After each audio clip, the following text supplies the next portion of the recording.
In the north, they thought they knew all there was to know of war. Until the War of the Rift. While the southern king hid, warm in his keep, the Darkwings cut their bloody trail from frozen north to winter's edge. Alone, the warden and his small garrison turned their whiskers to the icy wind. At the end of hope, in a last barrage, they wiped bad kind from the land and memory. With no sign of the Darkwings' return, in time, few believed them little more than a fairy's tale. But at Mount Cauldron, time had been all they needed. An old enemy claws free of their icy tomb and hungers for vengeance. But not all is lost. King Ratas brings north a cause for hope. A bastard prince, placed in the paws of the Warden of the Wastes to raise as his own. A secret of blood never to be told. Now, fate calls for a hero in a murderous screech, and one young rat will answer.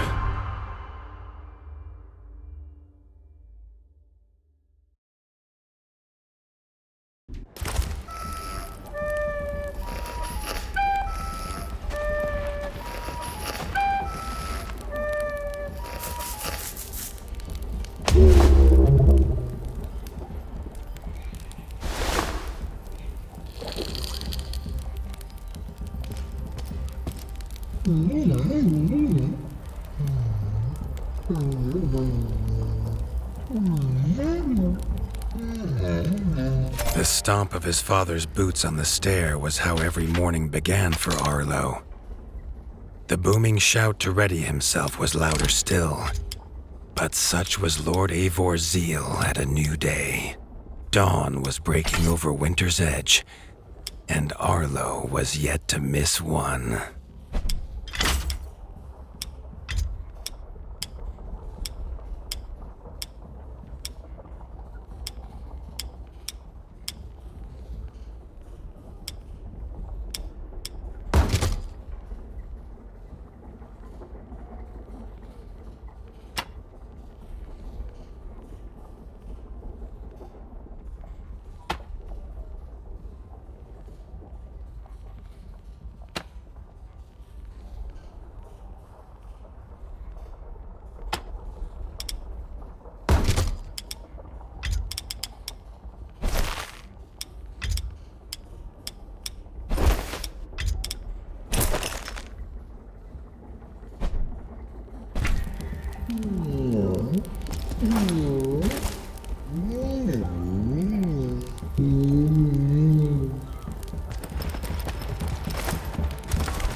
The castle echoed with the horns of the returning hunters, bringing their night's bounty.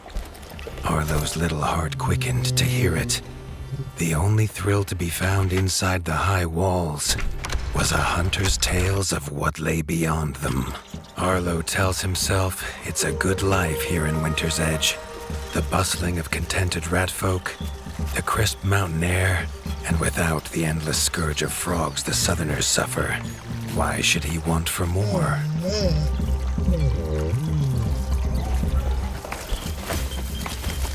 Arlo has no memory of his mother, but Hilda's food was a true taste of maternal kindness. With the right ingredients, she would make meals nourishing to body and soul. Tiki's shop was perhaps Arlo's favorite, as the shopkeeper had wares from far and wide. But getting him to part with his curiosities was never easy. There was no time for tales of the hunt today. Lord Eivor was already dividing what was an excellent haul, happy to see his people provided for. Arlo longed only to join the hunt, to see the ratdom or even the lands beyond. His father called it a fool's wish, Arlo's destiny was unshakable, much like the keep that would become his by birthright.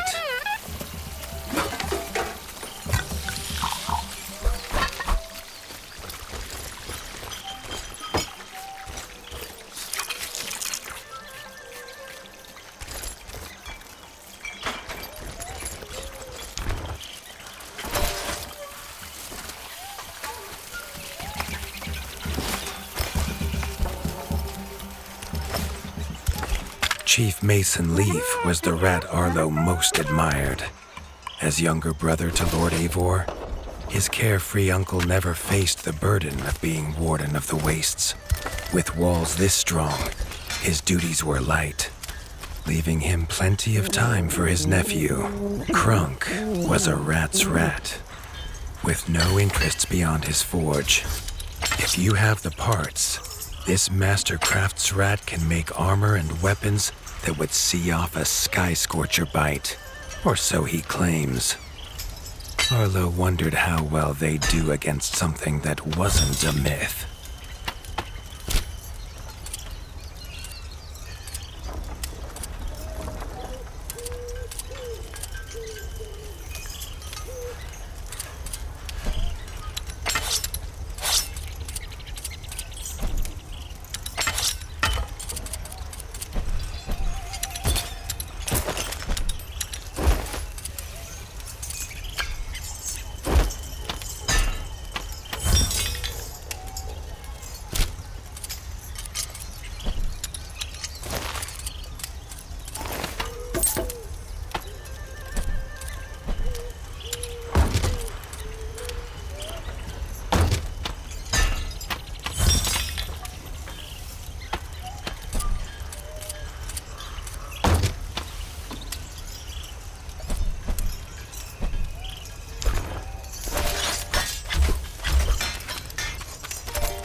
The hunters had brought unwelcome news.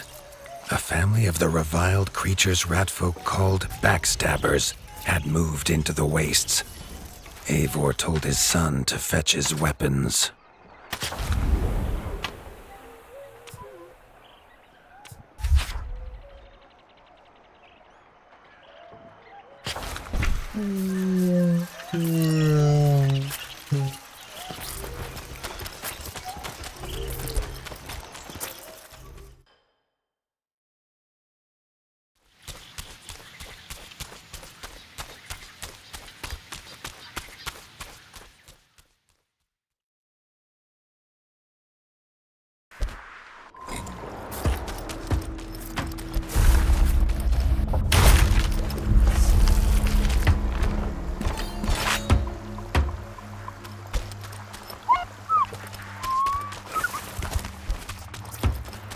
His father had no explanation for suddenly taking Arlo on a hunt.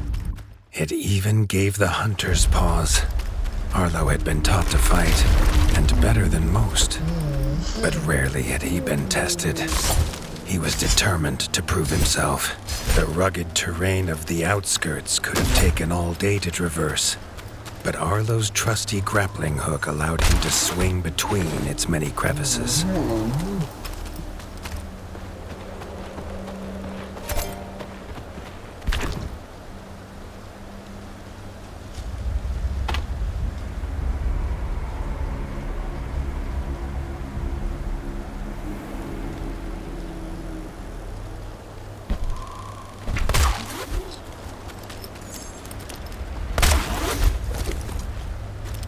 Arlo liked the feel of a sharp axe cutting through the vines.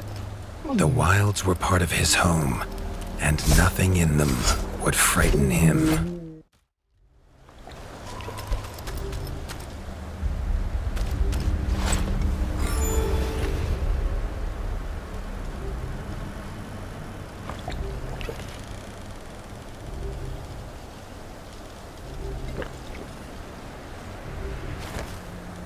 The famous frostberry bushes of the wastes were in full fruit already. Their juice made a healthy tonic, though Lord Eivor preferred them fermented. His father was a sturdy rat, built for strength, not speed. So Arlo found it curious that he challenge him to a race. The prospect of the hunt had filled Lord Eivor with a vigor that his son had not seen in years, or at least since breakfast.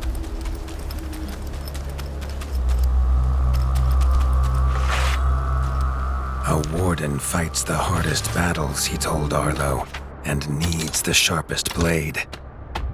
With that, Eivor gifted Arlo his own sharpening whetstone.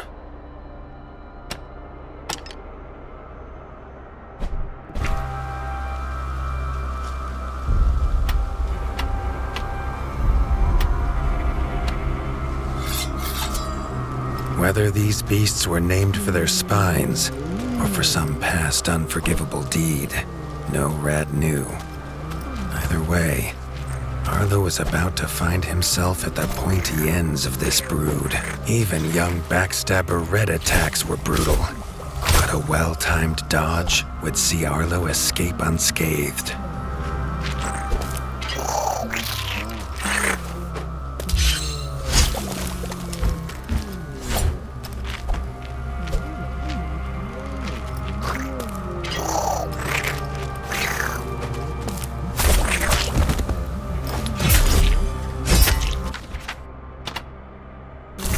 This backstabber lived up to its name with its deadly white attack, but Arlo's shield could block the deadly spikes.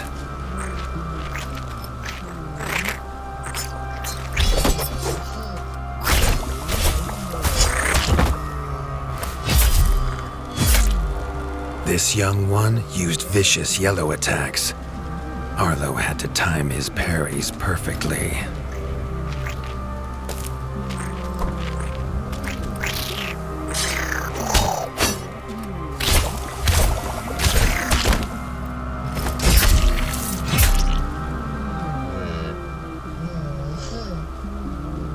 This mother had left her young to fight alone, but the same could not be said of Lord Eivor as he leapt to his son's side.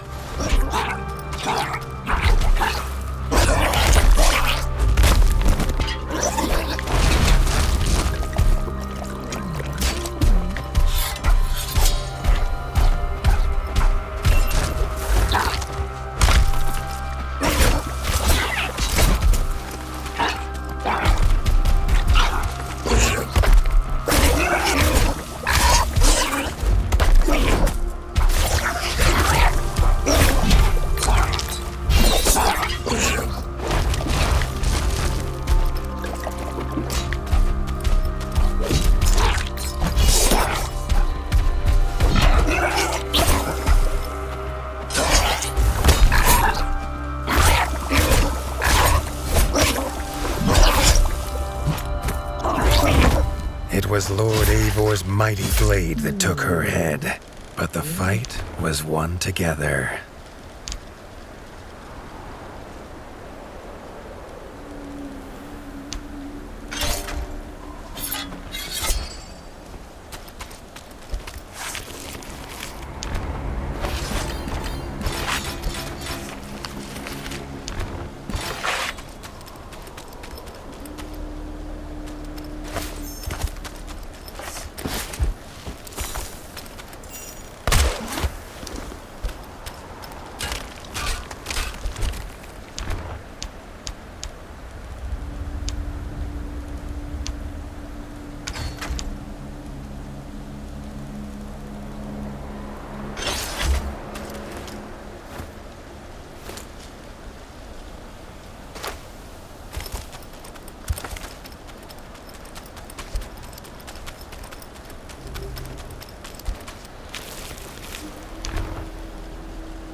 Arlo basked in his father's pride, almost as warm as at the fire inside Winter's Edge.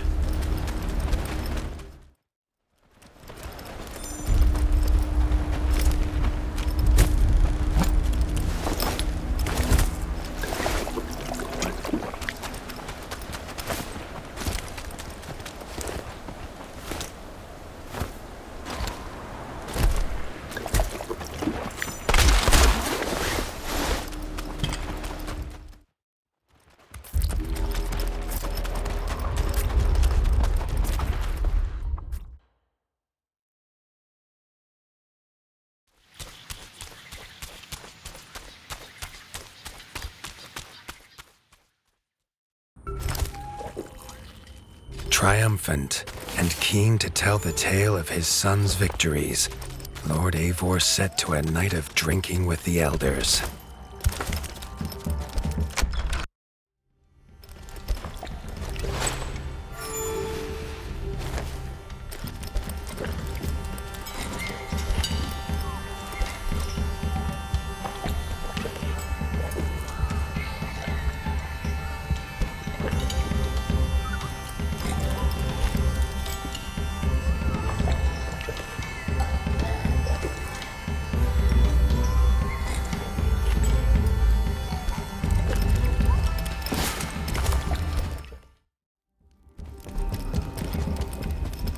Arlo was reluctant to return to his bed, wondering how long he must wait to hunt again.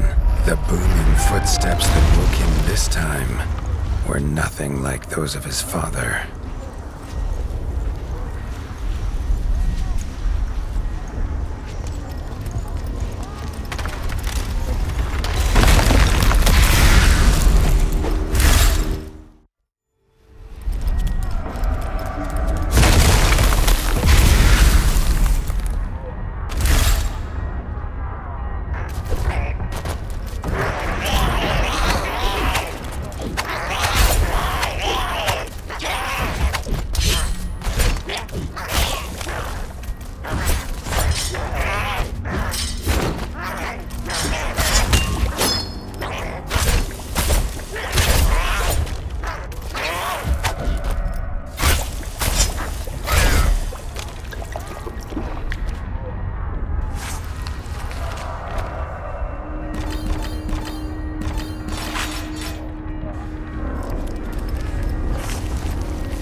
He had found his father.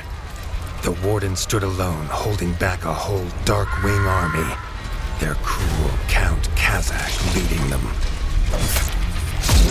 His father charged, but the Dark Wing Count was as fast as he was strong. The Winter's crown tumbled to Arlo's feet, now without a head to rest on. There was no time to grieve his father, as from above the Count revealed his greatest weapon, a sky scorcher.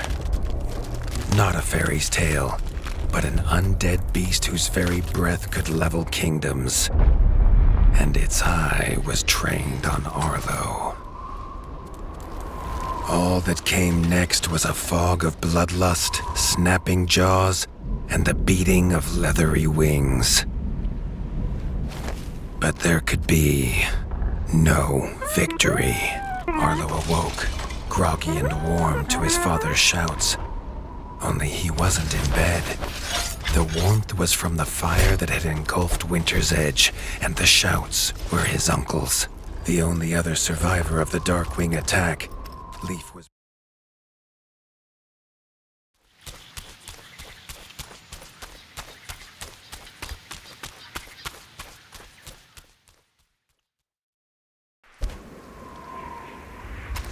He'd know these anywhere. Krunk's smithy hammer and Hilda's chef's knife. Arlo wondered why they would leave them here.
the attack at Winter's Edge, no hunters had come to check their traps. Arlo thought he might find a use for them.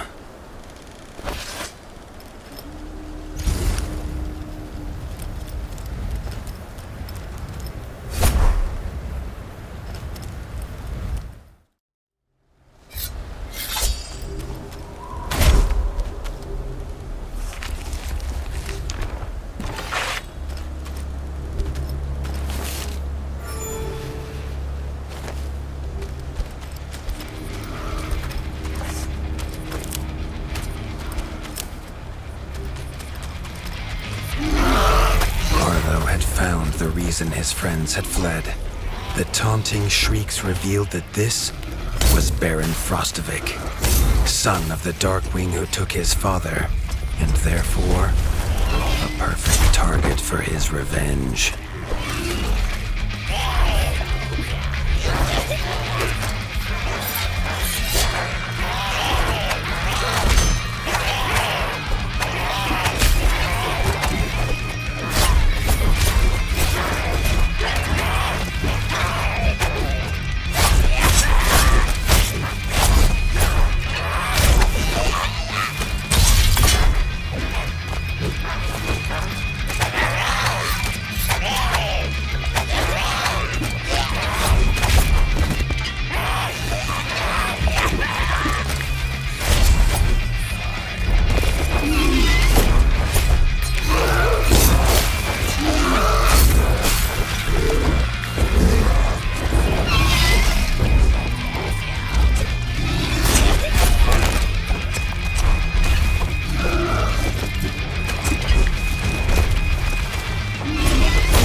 His foe was beaten, but seeing what had been inflicted on Hilda and Krunk, Arlo's need for vengeance was only growing.